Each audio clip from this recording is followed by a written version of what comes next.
Olá, meus queridos irmãos, a paz do Senhor Jesus. Eu sou o pastor Osiel Gomes, resido em São Luís, Maranhão.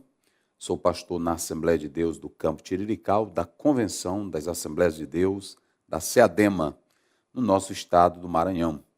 Nosso pastor-presidente, pastor Pedro Aldir Damasceno. Para mim, é um prazer estar aqui para poder participar convosco, aprender dos senhores e ministrar a palavra de Deus pautado na matéria Geografia Bíblica. Estaremos, durante esses momentos, nessas aulas, participando, aprendendo, nos relacionando para o seu crescimento e desenvolvimento espiritual. Não estamos aqui para ensinar. A regra da pedagogia é tão somente despertar em você a capacidade que há dentro de você para você desenvolver o seu potencial.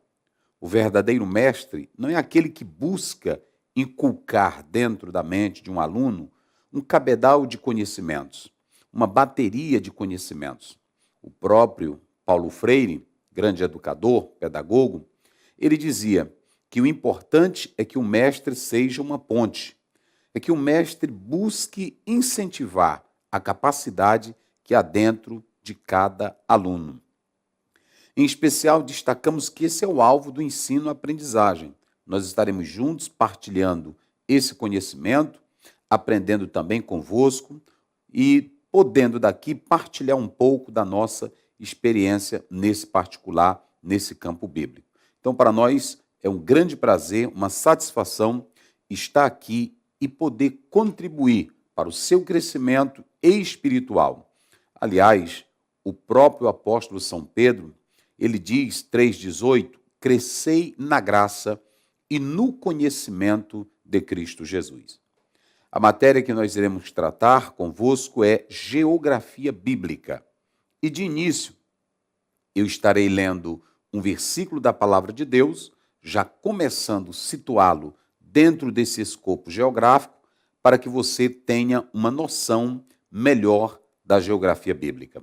Gênesis capítulo 2, versículo 9, diz assim.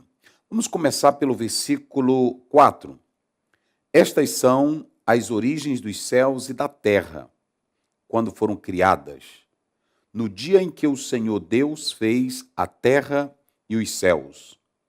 Toda planta do campo ainda não estava na terra, e toda a erva do campo ainda não brotava, porque ainda o Senhor Deus não tinha feito chover sobre a terra, e não havia homem para lavrar a terra.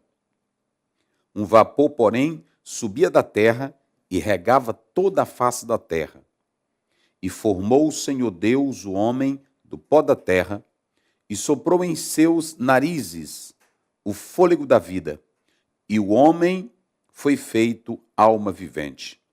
E plantou o Senhor Deus um jardim no Éden, da banda do Oriente, e pôs ali o homem que tinha formado.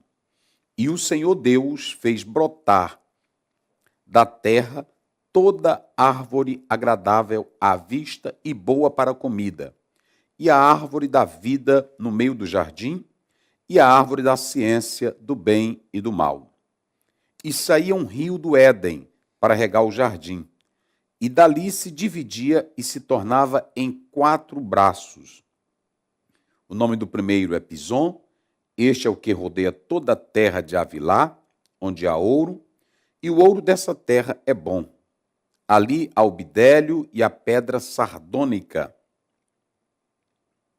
E o nome do segundo rio é Gion, este é o que rodeia toda a terra de Cush.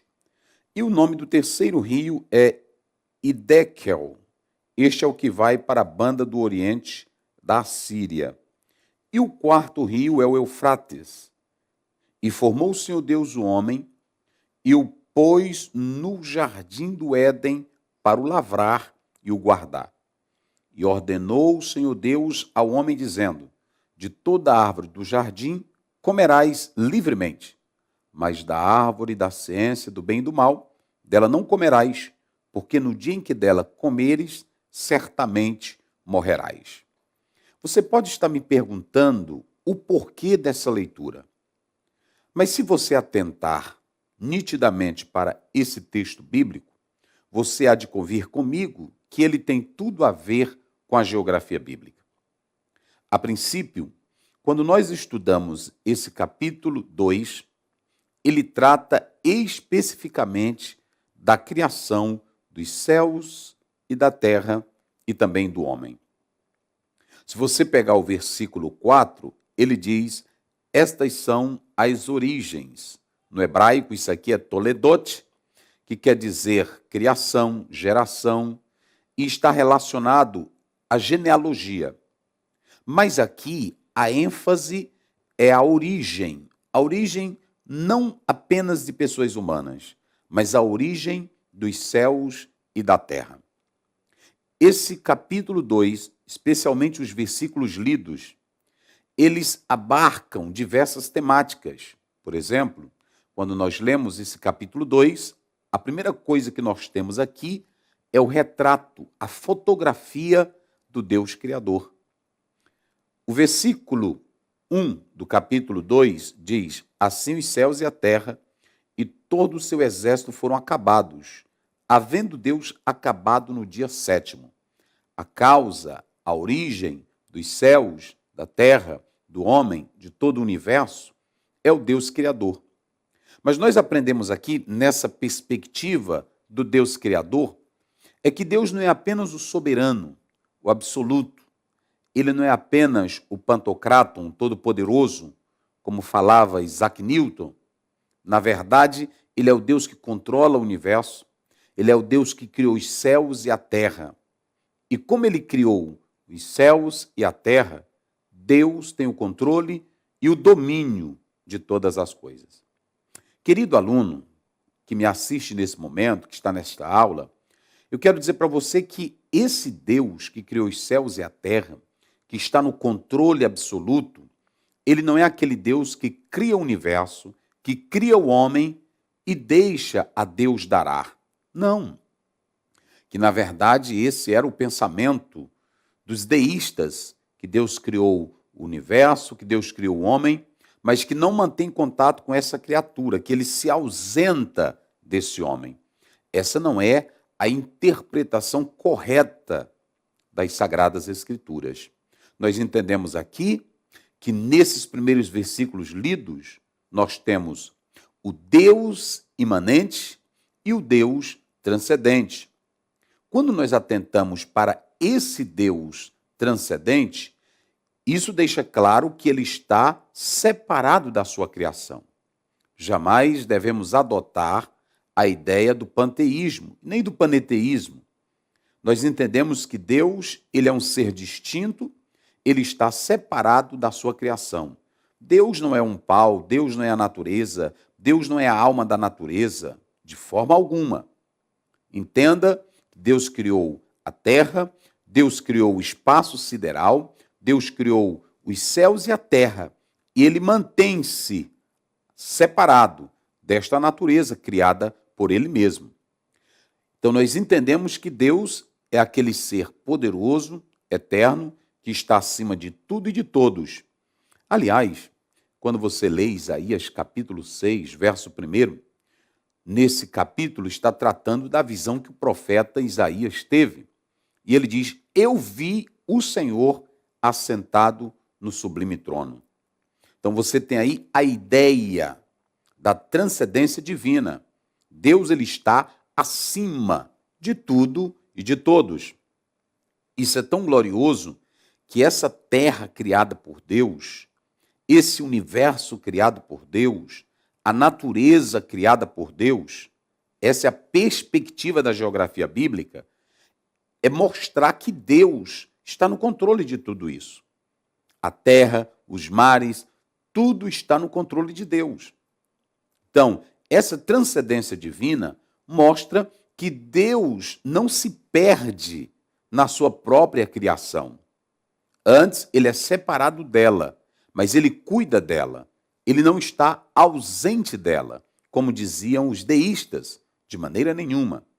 Mas em se tratando da imanência, Deus também está perto de nós. está perto da sua criação. E prova disso é que quando nós lemos Gênesis capítulo 2, do versículo 1 até o versículo 17, como lemos, você tem aqui todo um esclarecimento do que precisa para se entender o Deus transcendente e o Deus imanente. A Bíblia diz que Ele é o Criador dos céus e da terra. Ele é o Criador dos animais, da fauna, da flora. Ele é o Criador de tudo. Mas esse ser Criador ausenta-se desta criação, mas ao mesmo tempo Ele é imanente.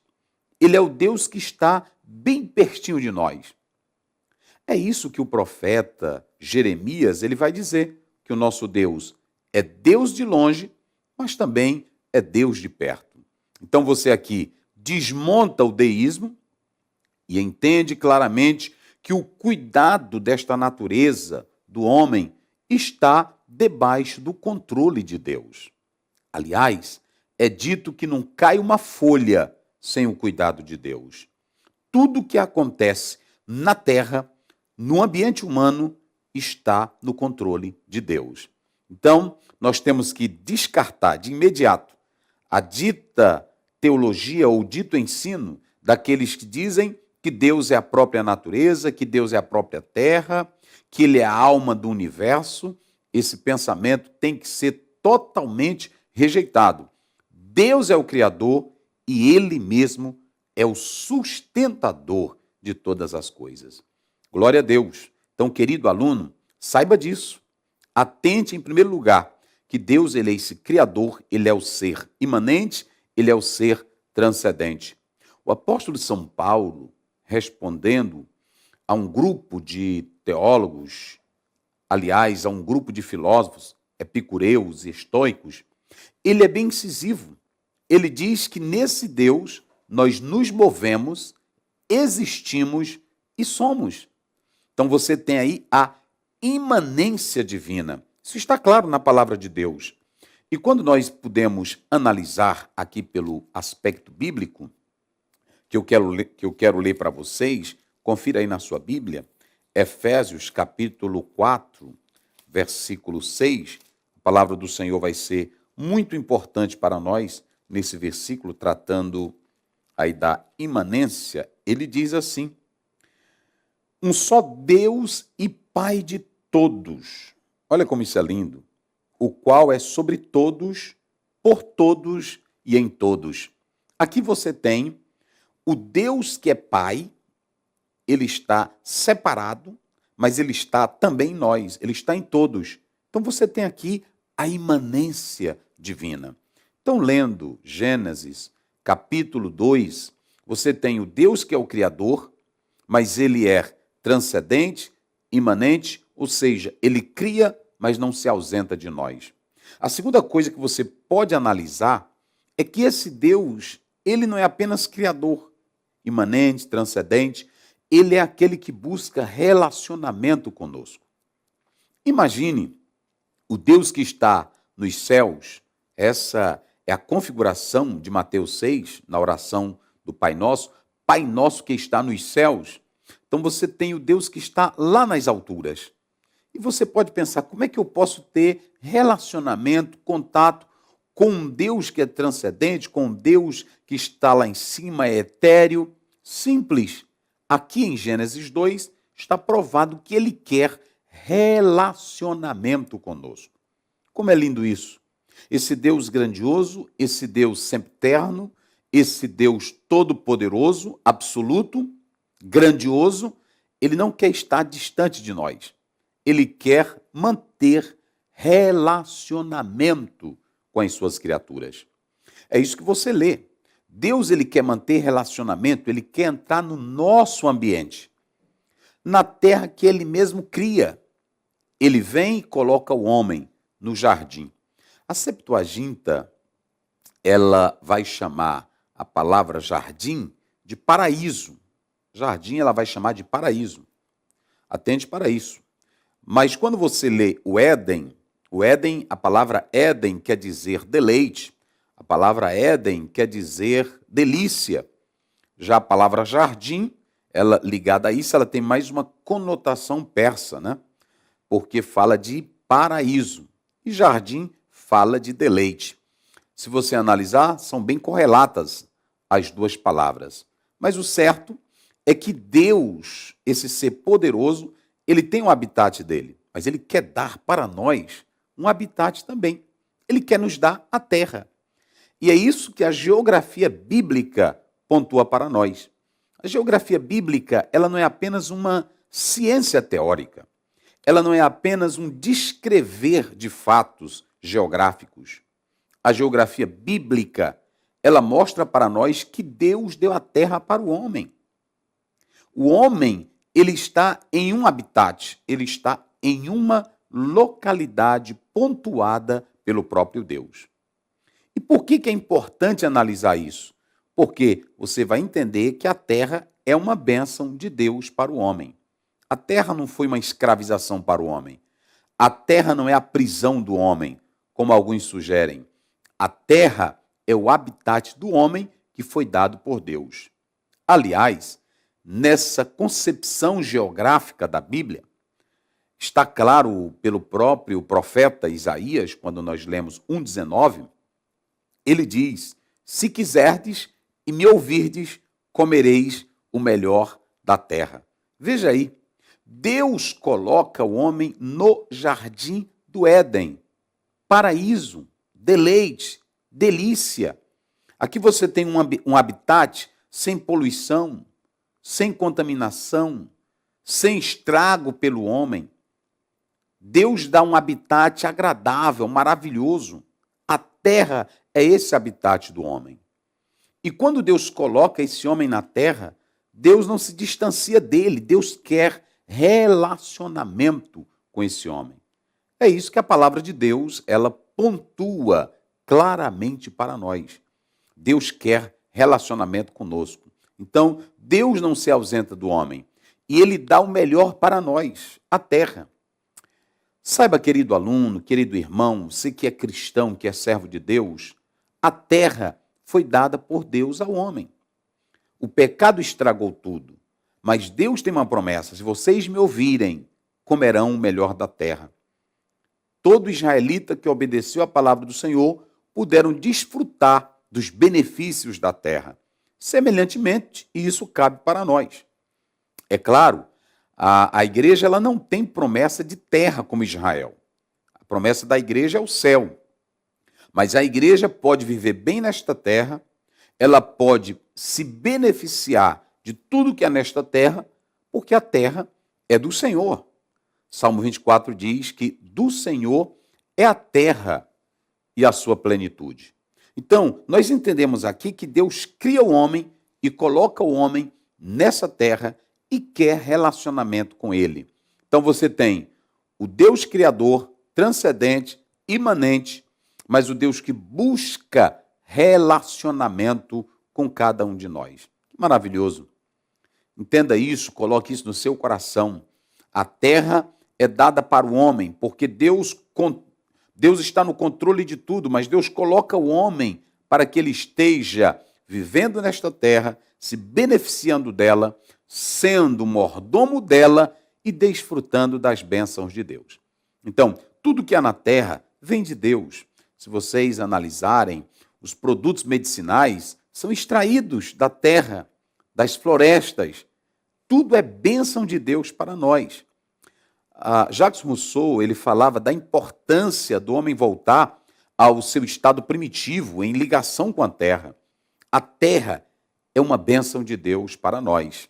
Isso é maravilhoso. Então você tem aqui o Deus que cria, o Deus que coloca o homem e que quer relacionamento com esse homem. Você deve atentar muito bem. E o que você vê quando Deus dá uma terra para nós? Já imaginou? Às vezes nós estudamos geografia bíblica, apontamos só para a questão das distâncias, das localidades, mas a geografia bíblica, ela não se prende somente a isso. Ela é mais que isso. Ela quer mostrar que Deus, ao colocar o homem na terra, no seu habitat, mostra que ele é um Deus gracioso, que ele é um Deus cheio de amor, que ele é um Deus misericordioso, que ele é um Deus bondoso. Esse Deus tão poderoso, Criador, ele doa para nós a terra, ele dá ao homem a terra. Isso é importante. E nesse ato de doar, de entregar, se manifesta a bondade, a graciosidade de Deus para a nossa vida. Você está acompanhando o curso médio em Teologia da Academia de Pregadores e esta é uma aula gratuita que estamos disponibilizando em nosso canal para você. Agora, para fazer o curso completo, com mais de 20 matérias, nós temos uma condição especial. Está no link aqui na descrição do vídeo. Você pode clicar agora mesmo e começar hoje os seus estudos fazendo todas as 20 matérias deste curso. O Médio em Teologia tem excelentes professores, conteúdo 100% gravado em uma plataforma moderna e fácil de usar. Você pode assistir no seu computador, no celular, no aplicativo, onde você estiver. Matricule-se e comece hoje mesmo. Então Deus dá a terra para o homem, para que ele seja senhor desta terra, para que ele seja o mordomo desta terra. Isso é totalmente bíblico. Entenda isso. Aliás, se todos nós tivéssemos entendido isso bem cedo, nós iríamos fazer essa conotação do homem espiritual com a terra. Saber que a terra é uma bênção de Deus para todos nós. Dela o homem tira o seu sustento, da terra o homem, em harmonia com ela, ele tem a sua própria concepção de vivência melhor, porque a terra é uma bênção de Deus para todos nós. É isso que está aqui em Gênesis. Mas há uma coisa importante quando nós falamos sobre a terra, nesse particular bíblico. O texto ele vai descrever que Deus coloca o homem nessa terra, mas ele dá ordens. Se você analisar o versículo 9, a Bíblia diz que Deus coloca a árvore da ciência, do bem e do mal. Você tem aí essa concepção. Eu quero até dizer para você que essa percepção bíblica de árvore do bem e do mal, elas são simbólicas. Não há árvores que tenham poder de bem e poder de ciência. Se nós entendermos assim, nós vamos esbarrar em mitos. E não é isso que a palavra de Deus quer dizer para nós. A Bíblia, ela está mostrando aqui uma forma de linguagem onde quer evidenciar que Deus entregou a terra, que Deus entregou tudo ao homem, mas que esse homem tem que ter responsabilidades. É isso que quer falar para nós. E as ordens, conforme você pode ler no versículo 15, ou melhor, no versículo 16, e ordenou, essa palavra ordenou, ela está ligada à moralidade. Ela está ligada a princípios que vinham para reger o homem dentro do seu habitat. Imagine um homem com tantas belezas, com tanto poder na mão, sem qualquer ordem moral, sem qualquer princípio de moralidade, sem um viés para que ele se encaminhasse para um caráter perfeito, absoluto. Ele poderia causar estrago. Então Deus dá a terra, mas Deus dá ordens, Deus dá princípios. O homem teria que viver nesta terra segundo os princípios bíblicos de Deus, os princípios divinos. Aliás, nós sabemos que hoje a questão do homem não saber fazer bom uso daquilo que Deus deu vem simplesmente pelo fato dele não cumprir com as normas divinas, do homem não atentar para a santa palavra de Deus.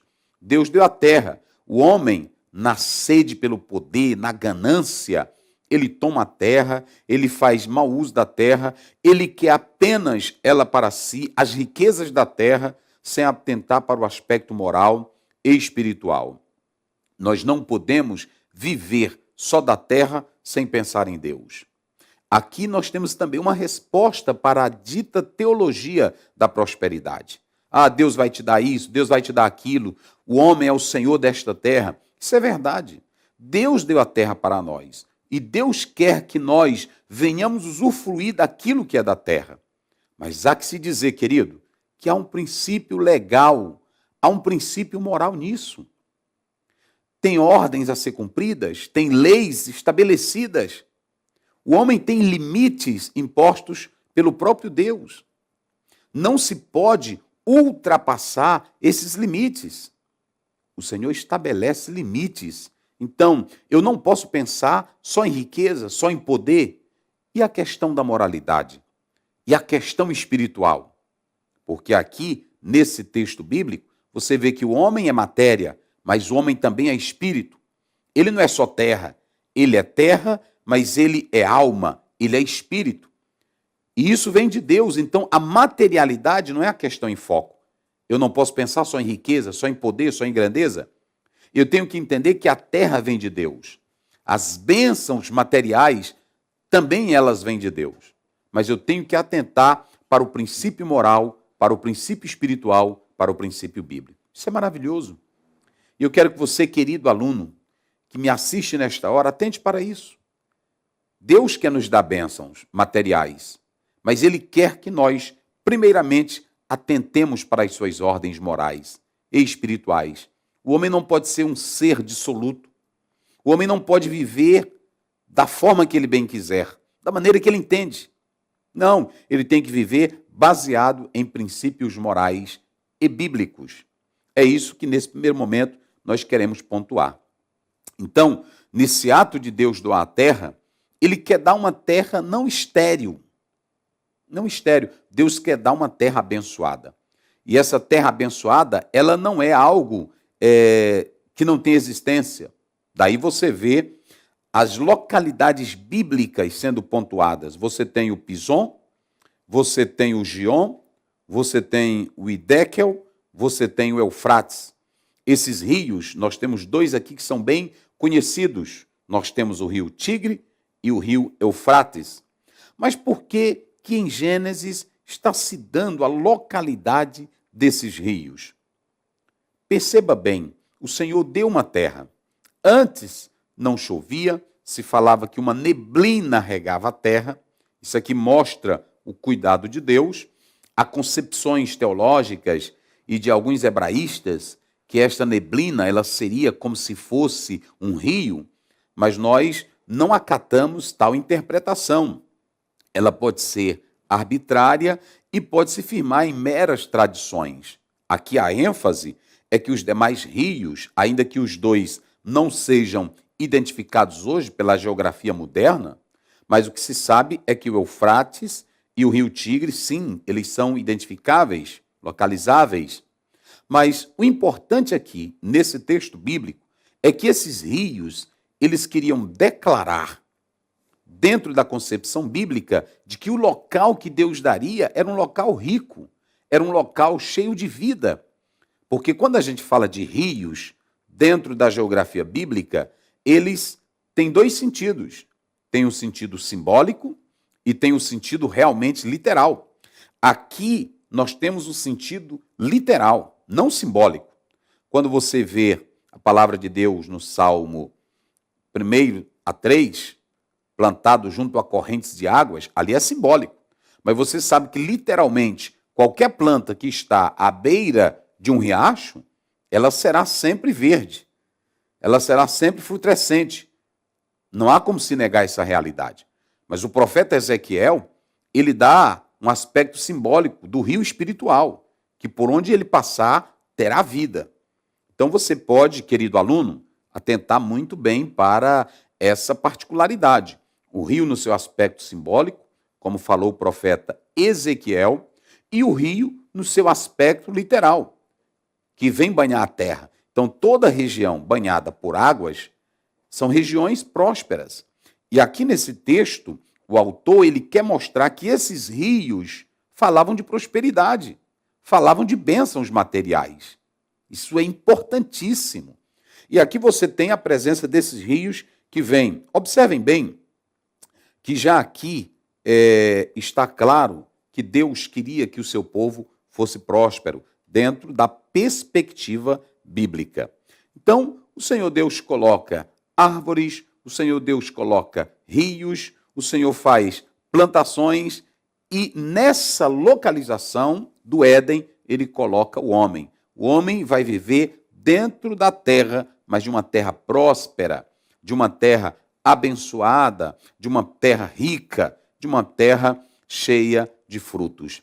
E nós sabemos que o povo de Deus, como Abraão, outros patriarcas, eles vão peregrinar em busca de localidades férteis, onde tivesse água, onde tivesse mais produtividade. Então, essa peregrinação, essa busca por um melhor lugar, por uma terra melhor, não é nova. Hoje nós vemos a luta do homem constantemente para encontrar um melhor lugar para habitar, lugares prósperos, que dê melhor condições de vida. Isso não é novo, já é bíblico. Abraão fazia isso. E eu quero dizer que não há pecado algum em querer buscar condições melhores de vida. Mas não se esqueça, nós não somos formados apenas de matéria, nós somos formados com a parte espiritual. Eu posso querer um melhor lugar, uma melhor casa, uma melhor terra para me habitar, mas eu não posso me esquecer de que eu preciso ter comunhão com Deus Todo-Poderoso. Então, Deus pega esse homem e o coloca no jardim. Então, aqui, esses 4 rios, eles simbolizam vida, simbolizam fertilidade, simbolizam produtividade, simbolizam riqueza para a terra.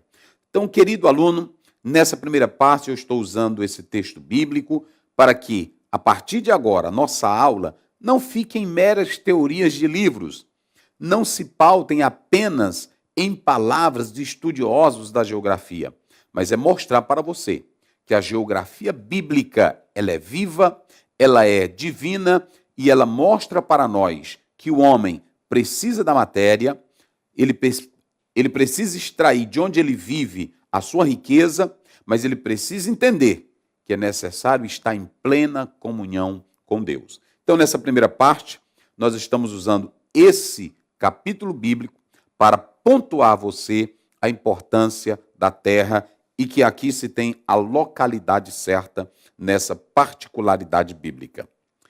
Então, nós queremos começar dizendo que estaremos, nessa aula, prosseguindo, abordando 5 coisas fundamentais na geografia bíblica.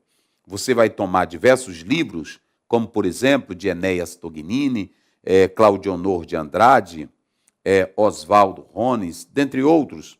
Você vai ver que cada um tem uma maneira própria de abordar a geografia bíblica. Mas, em suma, em síntese, a geografia bíblica ela pode ser pontuada em 5 pontos que eu quero mencionar aqui para você. Primeiramente, a geografia física da Palestina.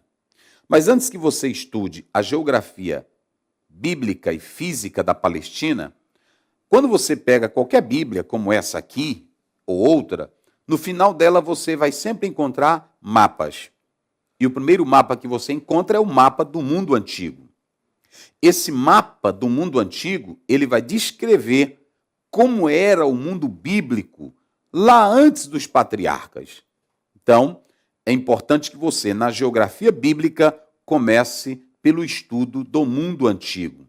É difícil? É complicado? Não. Por vezes você acha até cansativo lidar com essas questões de mapas, distâncias, localizações, mas faz-se necessário para que você entenda onde tudo começou, onde tudo se desenvolveu, de onde tudo partiu. Então, primeiramente, a geografia bíblica, ela começa com o mundo antigo. Você vai pegar esse mapa, há mapas que já vêm identificando as localidades através das letras do alfabeto. Há outros que não. Usam mapa com a bússola, nós estaremos posteriormente explicando isso. Mas, a princípio, eu quero dizer que o primeiro passo da geografia bíblica é você atentar para o mundo antigo. Não é difícil.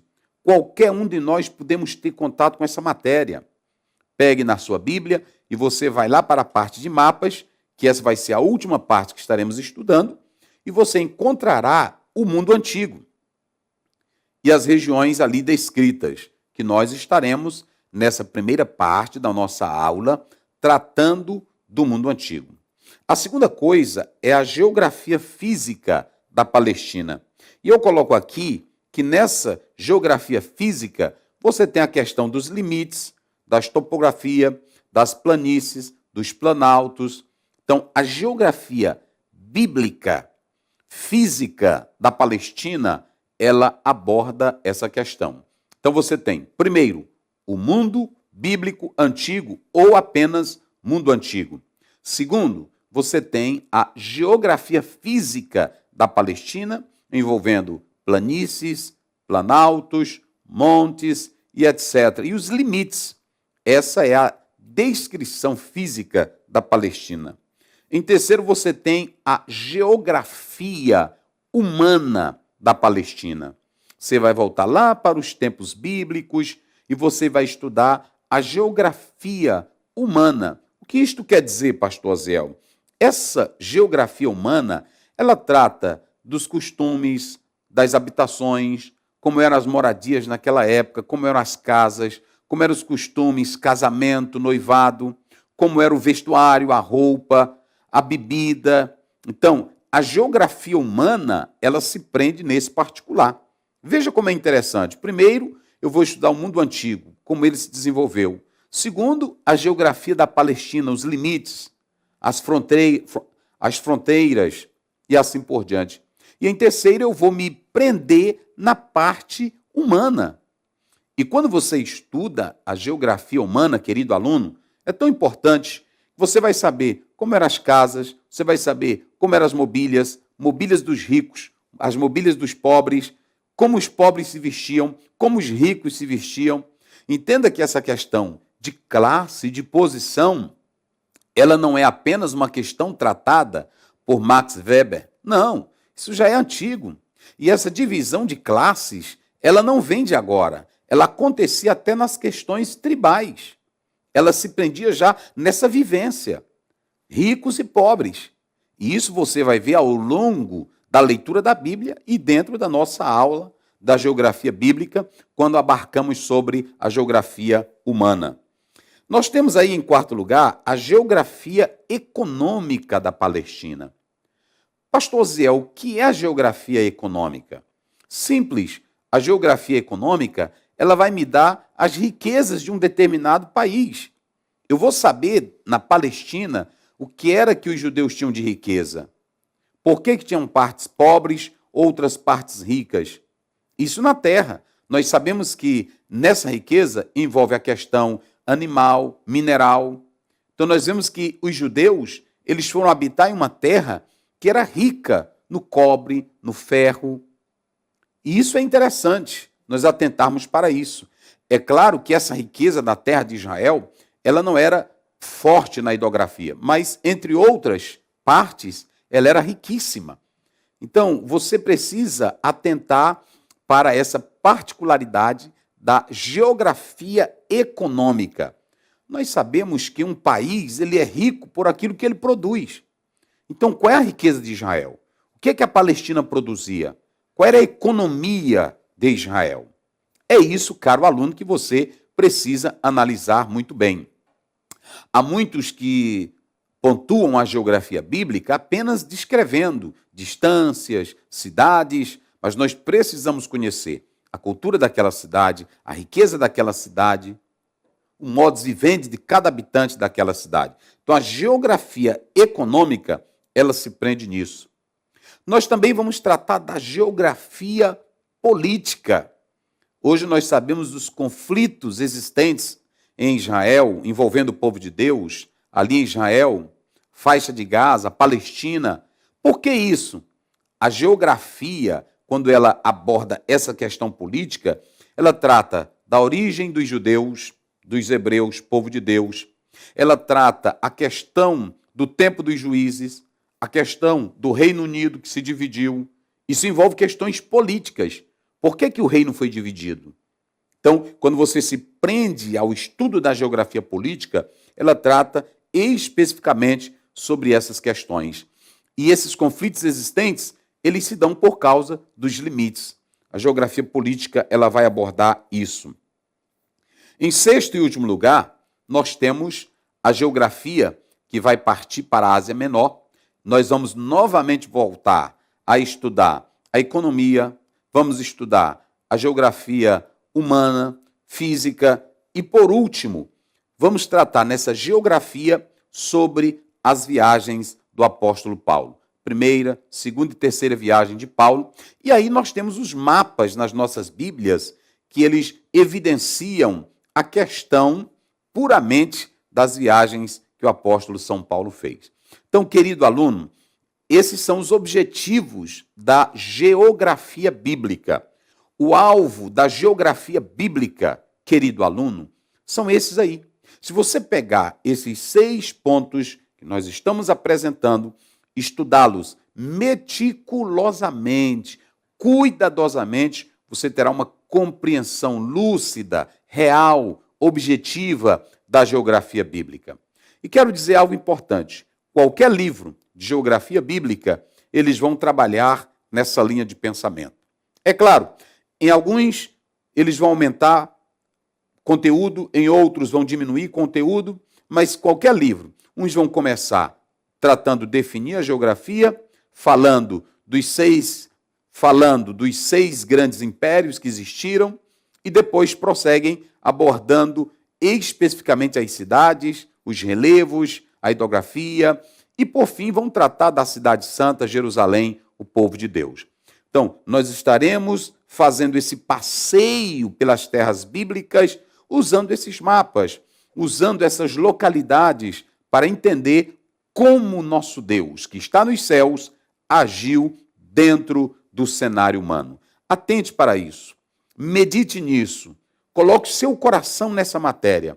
E quero dizer mais, não tenha a geografia bíblica como tediosa, cansativa, exaustiva. Não. A Bíblia diz claramente em 2 Timóteo 3,16 que toda escritura, toda escritura, ela é inspirada. Você não pode entender assuntos da geografia bíblica se você não ler toda a Bíblia Sagrada. Então, querido aluno, medite nisso, analise a palavra de Deus com todo prazer. Tenha prazer. E quero lhe dar um conselho. Peça ao Senhor sabedoria. Tiago 1,5 diz, se alguém tem falta de sabedoria, peça a Deus que a todos dá. Se você precisa, mas eu estou estudando, não estou compreendendo, eu já pesquisei aqui em livros, pare.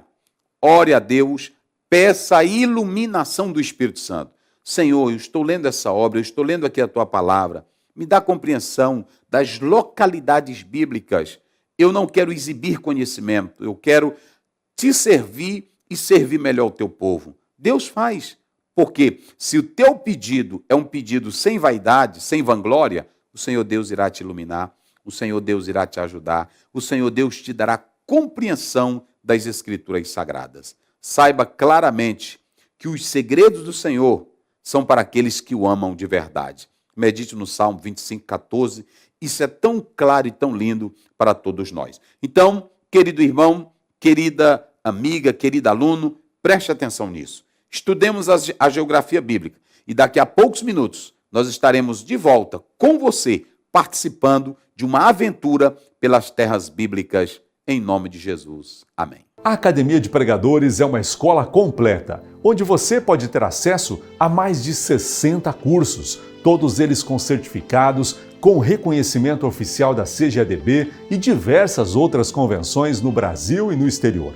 Nós temos alunos espalhados em mais de 50 países, homens e mulheres de Deus, assim como você, que querem crescer em graça e em conhecimento. Na descrição desse vídeo, nós deixamos um link exclusivo com uma promoção muito especial para você aprofundar os seus estudos. Comece hoje mesmo. Clique no link e saiba como fazer a sua matrícula.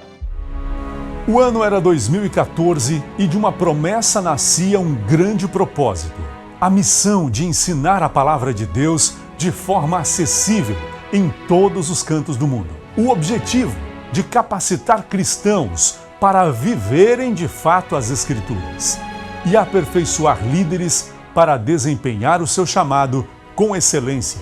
Foi necessário muito esforço, trabalho duro e investimento. Novos professores e novos cursos foram chegando a cada dia. Novas tecnologias vieram para facilitar o acesso e a semente foi sendo espalhada. Milhares de alunos despertaram o amor pela Bíblia e se tornaram instrumentos afiados nas mãos do Senhor. E ainda é só o começo. Muito mais Deus fará. A Academia de Pregadores continuará pronta para ser um canal de bênçãos no Brasil e no mundo. Faça o curso médio em teologia completo e tenha acesso também ao básico e mais de 60 cursos em nossa moderna plataforma de ensino. Clique no link e saiba mais. Está aqui na descrição do vídeo. Um grande abraço e eu espero você na Academia de Pregadores, a maior escola bíblica online da América Latina.